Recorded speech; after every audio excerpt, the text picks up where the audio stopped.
আমাদের বাড়িতেও চলে এসেছে জগন্নাথ ধাম দীঘার মহাপ্রসাদ। এইমাত্রই আসলো আমাদের বাড়িতে, তাই তোমাদের দেখাচ্ছি ওপেন করে যে কি আছে ভেতরে। একটা খুব সুন্দর বক্স, তার মধ্যে জগন্নাথ ধাম মহাপ্রসাদ লেখা রয়েছে।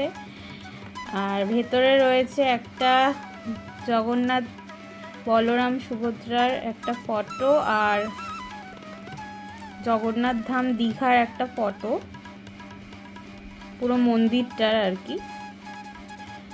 আর প্রসাদ রয়েছে হচ্ছে একটা প্যারা প্রসাদ, আর